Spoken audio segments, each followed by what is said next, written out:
ஓம் தத்புருஷாய வித்மகே வக்ரதுண்டாய தீமஹி தன்னோ தந்தி பிரசோதயாத். குரு பிரம்மா குரு விஷ்ணு குரு தேவோ மகேஸ்வராய. அனைவருக்கும் கோடான கோடி நமஸ்காரங்களை தெரிவித்துக் கொள்கிறேன். மார்கழி மாத பலன்கள். மார்கழி என்றால் அதனுடைய முக்கியமான அர்த்தம் மாறி கழிந்தது அப்படின்றது. ஒரு மாறின மலை கழிந்தது அப்படின்றது சாஸ்திரத்தில் ஒரு முக்கியமான விஷயம். மார்கழியோட மலை கழிந்து விட்டது. அது மட்டும் அல்ல, உலகத்தில் யாரெல்லாம் என்னென்ன துன்பங்கள், தொழில் பிரச்சனைகள், வருமான பிரச்சனைகள், கடன் பிரச்சனைகள், கணவன் மனைவி பிரச்சனைகள், சொத்து பிரச்சனைகள், இப்படி எல்லாருக்கும் ஏற்பட்ட பிரச்சனைகளுக்கெல்லாம் ஒரு விடிவு காலம், அதற்கெல்லாம் அந்த பிரச்சனைகளுக்கெல்லாம் ஒரு முடிவு, முற்றுப்புள்ளி, ஒரு புதிய பாதை, ஒரு புதிய நோக்கு உருவாக்குவது. இந்த அதாவது உலகத்தில் மிகப்பெரிய தர்ம யுத்தம் அப்படின்னு சொல்லக்கூடியது இந்த மகாபாரத யுத்தம்.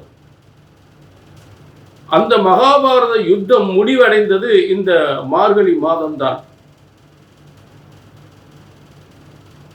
அப்பேற்பட்ட உலகத்திற்கே விமோச்சனம் ஏற்பட்ட அப்படிப்பட்ட மார்கழி மாதத்தினுடைய அற்புதமான சிறப்பு. ஆகவேதான் அனைத்து ஆலயங்கள், அதாவது எல்லா தெய்வங்களும் நம் வேண்டுதலை காது கொடுத்து கேட்கக்கூடிய ஒரு முக்கியமான மாதம், தருணம். மற்ற மாதங்களை விட இந்த மார்கழி மாதம்தான் ஒவ்வொரு தெய்வத்தின் அனுகிரகம் ஒவ்வொருவருக்கும் கிடைக்கக்கூடிய, அவரவர் இஷ்ட தெய்வங்கள், அவரவர் குல தெய்வங்கள், அவரவர் இஷ்ட தெய்வங்கள் உங்களுடைய முழு குறையும் கேட்டு அதற்கான ஒரு ஆசீர்வாதம் வழங்கக்கூடிய ஒரு முக்கியமான மாதம்.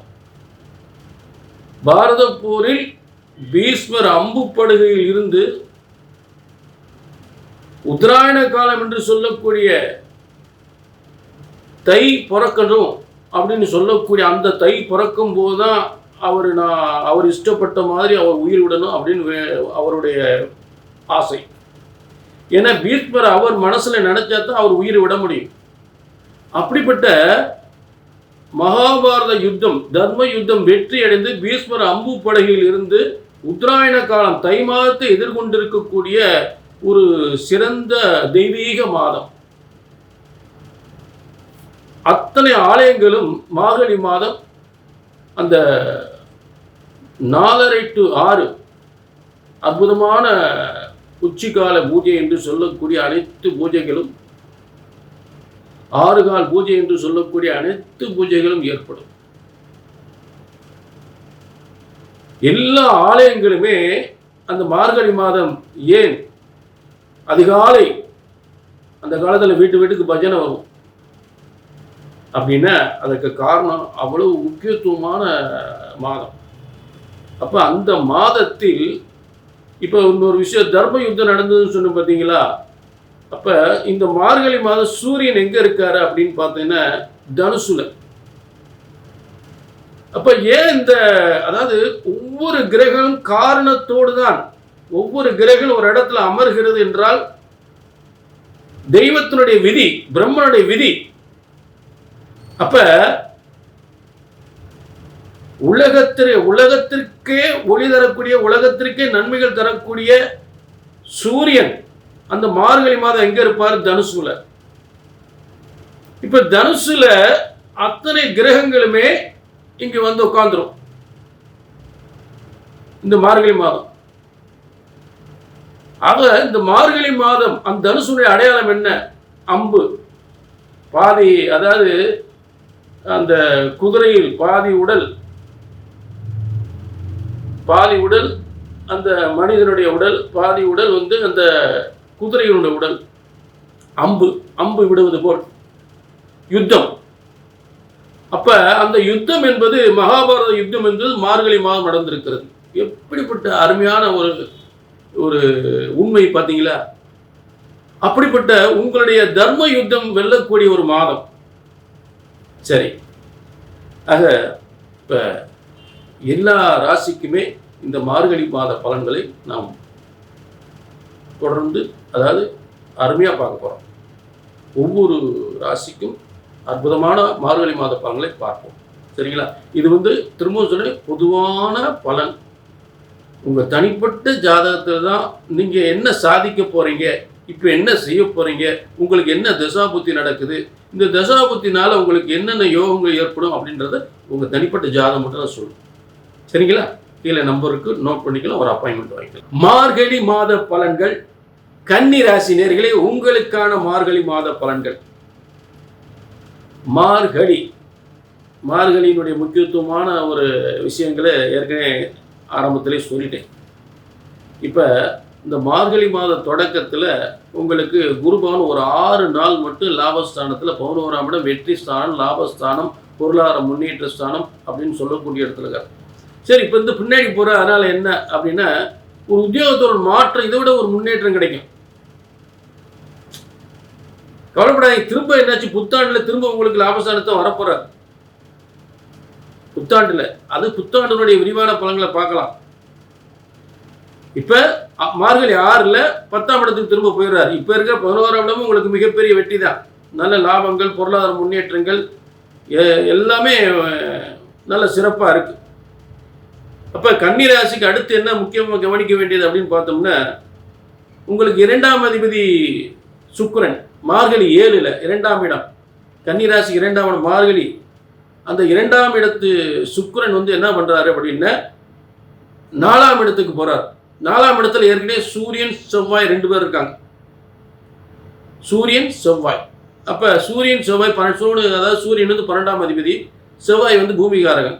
அப்போ இந்த 2ஆம் அதிபதி போய் அங்கே போய் இருந்தால் தை மாதம் வீடு வாசல் வாங்குறதுக்காக இப்பயே தயாராகிருவீங்கன்னு அர்த்தம்.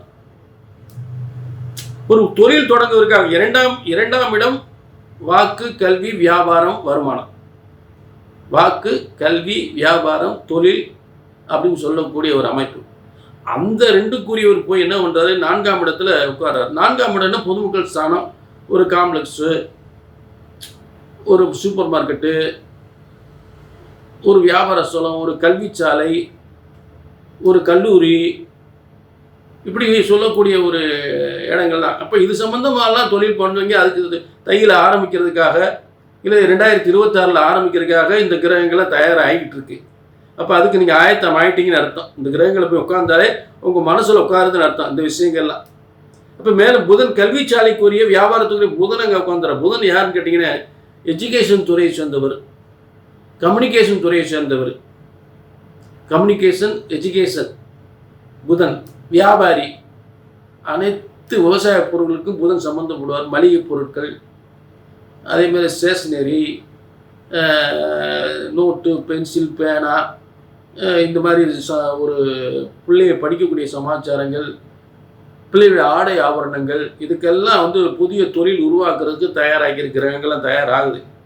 அப்போ புதன் அங்கே தனுசில் உட்காந்துடுறாரு, சுக்கிரன் அந்த இடத்துல உட்காந்துடுறாரு. ஏற்கனவே சூரியன் செவ்வாய் அந்த இடத்துல இருக்குது. உங்களுக்கு 4ஆம் இடம். புரிஞ்சுட்டிங்களா?